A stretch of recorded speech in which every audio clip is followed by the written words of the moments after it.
Hi friends. பொதுவாக வருமான வரி தாக்கல் பண்ணுறதுனாவே எல்லாத்துக்கும் ஒரு பயம் இருக்கும்.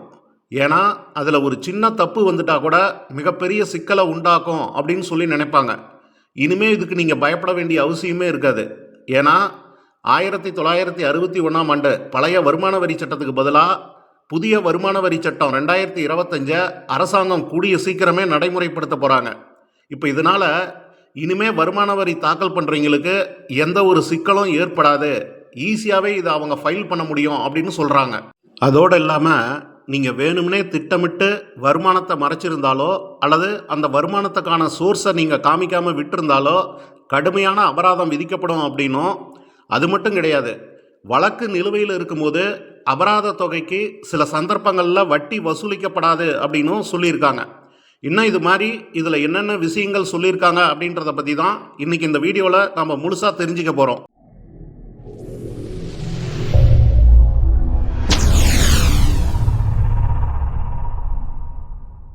இப்போ இந்த புதிய வருமான வரி சட்டம் அப்படிங்கிறது ஏப்ரல் 1, 2026 அப்புறமா, அதாவது அடுத்த நிதியாண்டு தொடக்கத்தில் தான் நடைமுறைக்கு வரும் அப்படின்னு சொல்லியிருக்கிறாங்க.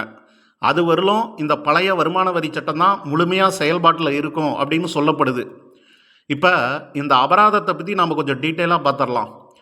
பழைய வருமான வரி சட்டப்படி நீங்கள் ஏதாவது ஒரு கவனக்குறைவினாலேயோ அல்லது கணக்கு பிழையினாலேயோ உங்களுடைய ஏதாவது ஒரு வருமானத்தை வருமான வரி தாக்கல் பண்ணும்போது அதில் கணக்கில் காட்டாமல் விட்டுருந்தீங்க அப்படின்னா இது உங்களுடைய கவனக்குறைவு தான். நீங்கள் வேணுமனே திட்டமிட்டு இந்த வருமானத்தை மறைக்கணும் அப்படின்னு சொல்லி நீங்கள் இதை செய்யலை, உங்களையும் அறியாமல் நடந்த தவறு. இந்த மாதிரி நேர்மையான தவறுக்கு 50% அபராதம் வசூலிக்கப்படும் அப்படின்னு இந்த சட்டத்தில் சொல்லியிருக்குது. இப்போ இதை ஒரு உதாரணத்தோடு பார்த்தா இன்னும் கொஞ்சம் உங்களுக்கு தெளிவாக புரியும். நீங்கள் ஒரு சேவிங்ஸ் அக்கௌண்ட் வச்சுருக்கிறீங்க, அதில் வருஷம் 10,000 ரூபா உங்களுக்கு வட்டி மட்டும் கிடைச்சிருக்குது. இப்போ இந்த வட்டி தொகையை உங்களுடைய ஆண்டு வருமானத்தில் நீங்கள் கணக்கில் காட்டாமல் விட்டுட்டீங்க. நீங்கள் ஒரு 30% டேக்ஸ் ஸ்லாபுக்குள்ளே இருக்கிறீங்க. உங்கள் மொத்த வருமானத்துக்கே நீங்கள் 30% டேக்ஸ் கட்டும்போது இப்போ இந்த 10,000 ரூபாய்க்கு நீங்கள் 30% தானே டேக்ஸ் கட்டணும். அப்போ 10,000 ரூபாய்க்கு 30% போட்டோம்னா 3,000 ரூபா வருது. இதுதான் இப்போ நீங்கள் எக்ஸ்ட்ராவாக கட்டக்கூடிய டேக்ஸு. இந்த டேக்ஸுக்கு தான் 50% அபராதம் அப்படின்னு சொல்லியிருக்கிறாங்க. அப்படி பார்க்கும்போது 3,000 ரூபாய்க்கு 50% அப்படின்னா 1,500 ரூபா வருது. இதுதான் உங்களுக்கான அபராதம். அடுத்ததாக இன்னொரு உதாரணம். இப்போ நீங்கள் சொந்தமாக ஒரு பிஸ்னஸ் பண்ணுறீங்க. அந்த பிஸ்னஸில் வரக்கூடிய உண்மையான வருமானத்தை நீங்கள் கணக்கில் காட்டலை. ஏன்னா அப்படி காட்டினோம்னா அதிகமாக வரி கட்ட வேண்டியது வரும் அப்படின்றதுக்காக நீங்கள் செலவு அதிகம் செஞ்ச மாதிரி போலியாக கணக்கு காட்டுறீங்க. உதாரணத்துக்கு, புதுசாக ஒருத்தரை வேலைக்கு சேர்த்துன மாதிரியும் அவருக்கு வருஷம் 6 லட்ச ரூபா நீங்கள் சம்பளம் கொடுக்குற மாதிரியும் ஒரு போலியான கணக்கை உருவாக்குறீங்க. இப்படி பண்ணுறதுனால உங்களுக்கு 1 லட்ச ரூபா வரி மீதியாகுது. இது உங்களை அறியாமல் செஞ்ச தவறு கிடையாது. நீங்கள் வேணும்னே வரி ஏய்ப்பு பண்ணணும் அப்படின்ற நோக்கத்தில் நீங்கள் திட்டம் போட்டு செஞ்ச தவறு தான் இது.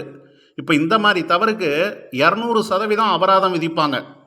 இந்த அபராதத்தை எப்படி விதிப்பாங்க அப்படின்னா, நீங்கள் ஏற்கனவே வருமான வரி தாக்கல் பண்ணும்போது அதுக்கான டேக்ஸு 1 லட்ச ரூபா. அதுக்கப்புறமா வருமான வரித்துறை சந்தேகப்பட்டு உங்கள் கணக்கை ஆய்வு பண்ணி பார்க்கும்போது அதுக்கு டேக்ஸு 2 லட்ச ரூபா வருது. அப்போ நீங்கள் 1 லட்ச ரூபா வரி ஏய்ப்பு பண்ணியிருக்கிறீங்க. 1 லட்ச ரூபாய்க்கு 200% போட்டோம்னா 2 லட்ச ரூபா வருது.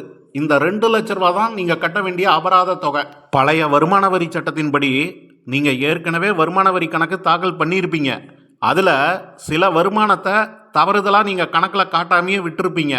இப்போ வருமான வரித்துறை இதை ஆய்வு பண்ணி உங்களுக்கு நோட்டீஸ் அனுப்புறதுக்கு முன்னாடி நீங்களே வாலண்டரியாக திருத்தப்பட்ட அந்த வருமான வரி கணக்கை வர மார்ச் 31 சப்மிட் பண்ணிட்டீங்க அப்படின்னா உங்களுக்கு அந்த அபராத தொகை பெரும்பாலும் விதிக்கப்படாது. ஆனால் அடிஷ்னல் டேக்ஸும் அதுக்கான இன்ட்ரெஸ்ட்டும் கட்டாயம் வசூல் பண்ணுவாங்க. இப்போ நீங்கள் ஏற்கனவே வருமான வரி கணக்கு தாக்கல் பண்ணிட்டீங்க. இப்போ இன்கம் டேக்ஸ் டிபார்ட்மெண்ட்டு உங்கள் கணக்கை ஆய்வு பண்ணி பார்க்கும்போது அதில் 1 லட்ச ரூபா நீங்கள் வரி ஏய்ப்பு பண்ணியிருக்கிறீங்க. அதுக்கான அபராதம் 2 லட்சம், மொத்தமாக 3 லட்ச ரூபா நீங்கள் கட்டணும் அப்படின்னு சொல்லி உங்களுக்கு நோட்டீஸ் அனுப்புகிறாங்க. இப்போ இதை எதிர்த்து நீங்கள் கோர்ட்டுக்கு அப்பீல் போகிறீங்க.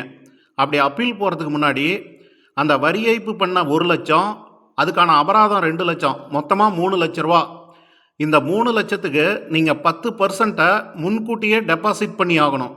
அப்படி டெபாசிட் பண்ணால் தான் நீங்கள் அப்பீலே போக முடியும். இதுக்கு முன்னாடி இது 20% இருந்தது. இப்போ இந்த பட்ஜெட்டில் இதை 10% குறைச்சிட்டாங்க. இந்த கேஸ் முடியறதுக்கு 3 வருஷம் ஆகுது. 3 வருஷம் முடிஞ்சதுக்கு அப்புறமும் தீர்ப்பு உங்களுக்கு சாதகமாக அமையல. இப்போ ஏற்கனவே 10% கட்டிட்டீங்க. மீதி 2,70,000 தான் இருக்குது. அது ப்ளஸ் அந்த வரி ஏய்ப்பு பண்ணீங்க பாருங்கள், அந்த 1 லட்சம். அதுக்கு இவ்வளோ நாளாக மொத்தமாக எவ்வளோ வட்டி வந்திருக்குதோ அந்த வட்டி, இதை ரெண்டையும் சேர்த்து நீங்கள் மொத்தமாக கட்டுற மாதிரி இருக்கும். சப்போஸ் கேஸ் உங்களுக்கு சாதகமாக அமைஞ்சுது அப்படின்னா நீங்கள் எதுவுமே கட்ட தேவையில்லை. நீங்கள் ஒரு வெளிநாடு வாழ் இந்தியராக இருந்து இப்போ இந்தியாவில் வந்து செட்டில் ஆகிட்டீங்க. நீங்கள் வெளிநாட்டில் இருக்கும்போது அங்கே வாங்கின அந்த சொத்து விவரங்களை இங்கே நீங்கள் இன்னும் தெரிவிக்கலையா? கவலைப்படாதீங்க. இப்போ இதையெல்லாம் முறைப்படி லிஸ்ட் அவுட் பண்ணி நீங்கள் அரசுக்கு தெரிவிக்க இப்போ இந்த பட்ஜெட்டில் 6 மாத காலம் உங்களுக்கு டைம் கொடுத்துருக்குறாங்க. இதை தான் காம்ப்ளைண்ட்ஸ் விண்டோ அப்படின்னு சொல்கிறாங்க. இந்த காலகட்டத்துக்குள்ளே நீங்கள் அந்த சொத்து விவரங்களை கொடுத்துட்டீங்க அப்படின்னா நீங்கள் செலுத்தக்கூடிய அபராத தொகை உங்களுக்கு வெகுவாக குறையும் அப்படின்னு சொல்கிறாங்க. ஓகே ஃப்ரெண்ட்ஸ், இதில் நான் சொன்ன விஷயமெல்லாம் உங்களுக்கு தெளிவாக புரிஞ்சிருக்கும் அப்படின்னு நினைக்கிறேன். இந்த வீடியோ பிடிச்சிருந்தது அப்படின்னா ஒரு லைக்கை போட்டுட்டு உங்கள் நண்பர்களுக்கும் இந்த வீடியோவை ஷேர் பண்ணி விடுங்க.